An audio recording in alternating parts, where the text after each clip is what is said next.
आज के वीडियो में हम लोग जानेंगे ईथर बनाने की विधि। तो चलिए हम वीडियो को स्टार्ट करते हैं। तो सबसे पहले हम जानेंगे ईथर बनाने की विधि में पहला विधि निर्जलीकरण द्वारा। तो मतलब कि निर्जलीकरण द्वारा कैसे हम ईथर प्राप्त करते हैं। तो देखिए इसके दो स्टेप होते हैं। जैसे देखिए पहला स्टेप ये है कि एल्कोहल को सांद्र सल्फ्यूरिक अम्ल के साथ 140 डिग्री टेम्परेचर पर निर्जलीकरण के द्वारा हमारा ईथर बनता है। जैसे अगर इसका केमिकल रिएक्शन की बात करते हैं तो जैसे देखिए केमिकल रिएक्शन कैसे बनाना है। सबसे पहले आपको कोई एल्कोहल ले लेना है। जैसे हम ले लेते हैं मेथिल एल्कोहल, जिसका सूत्र होता है CH3OH। तो देखिए जो एल्कोहल लेना है, एल्कोहल के यहाँ पे दो मात्रा लेना है। जैसे यहाँ पे CH3OH, फिर लेना है CH3OH, ठीक है।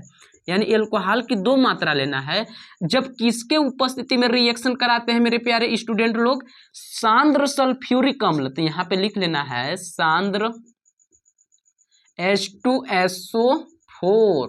सांद्र H2SO4 को 140 डिग्री टेम्परेचर पर, तो यहाँ पे लिख लेना है 140 डिग्री सेल्सियस टेम्परेचर पर जब निर्जलीकरण कराते हैं तो हमारा ईथर और जल प्राप्त होता है। जैसे देखिए इसका केमिकल रिएक्शन हो जाएगा CH3OCH3।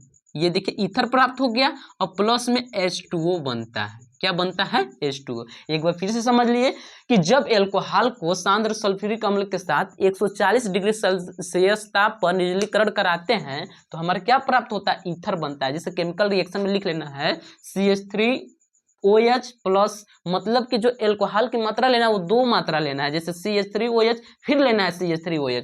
और जब सांद्र सल्फ्यूरिक अम्ल की उपस्थिति में 140 डिग्री पर निर्जलीकरण कराते हैं तो हमारा क्या प्राप्त होता है?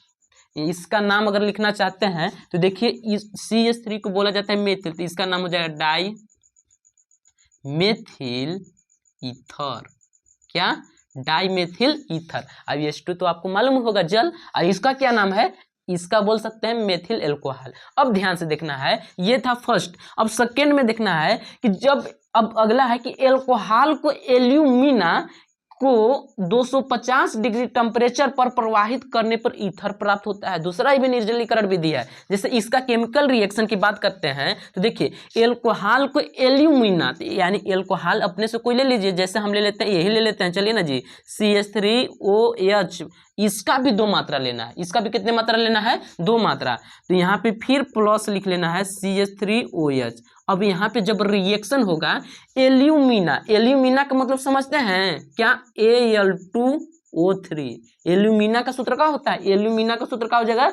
Al2O3 और प्लस में टेम्परेचर कितना रहेगा? 250 डिग्री सेल्सियस। जब 250 डिग्री सेल्सियस पर रिएक्शन कराते हैं, यानी क्रिया कराते हैं, चाहे प्रवाहित करते हैं, तो हमारा क्या प्राप्त होता है? ईथर। तो यहाँ पे वही ईथर प्राप्त हो जाएगा। बस यहाँ पे हो जाएगा CH3OCH3 और प्लस H2O।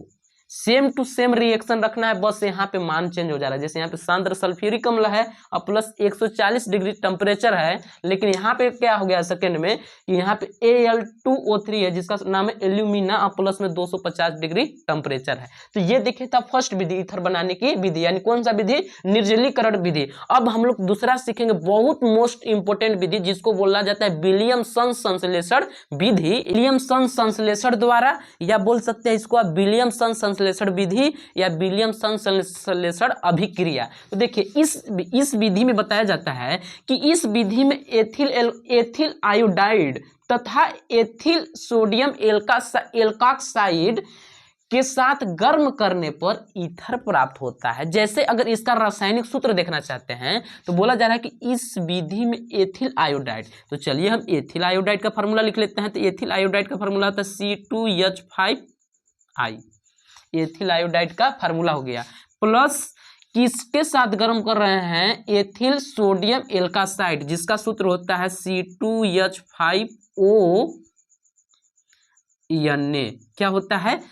C2H5ONA के साथ गर्म करते हैं। क्या करते हैं? जब गर्म करेंगे तो हमारा क्या प्राप्त होता है? ईथर प्राप्त होता है। क्या प्राप्त होता है? ईथर। ईथर हमारा प्राप्त हो जाएगा, यहाँ पे हो जाएगा C2H5O और यहाँ पे C2H5O और साथ में बनता है मेरे प्यारे स्टूडेंट सोडियम आयोडाइड जिसको बोला जाता है NaI। आया बात समझ में? एक बार फिर से समझ लीजिए, यानी कि इस विधि में एथिल आयोडाइड तथा एथिल सोडियम एल्काक्साइड के साथ जब गर्म करते हैं तो क्या प्राप्त हो जाता है? ईथर। अब बस ये केमिकल रिएक्शन बता देना, इसका नाम है एथिल आयोडाइड, अब इसका नाम है एथिल सोडियम एल्कासाइड को जब गर्म करते हैं तो हमारा क्या प्राप्त होता है? ईथर और प्लस में सोडियम आयोडाइड प्राप्त होता है। अगर इसका नाम लिखना चाहते हैं तो इसका नाम क्या हो जाएगा? इसका नाम लिख सकते हैं डाई एथिल ईथर। अब इसका क्या नाम हो सकता है? Sodium iodide iodide. तो उम्मीद करते होंगे कि आपको ईथर बनाने के दोनों विधि आ गया होगा समझ में। अगर वीडियो अच्छा लगा होगा तो वीडियो को लाइक कीजिएगा, हमारे यूट्यूब चैनल को सब्सक्राइब कर लीजिएगा।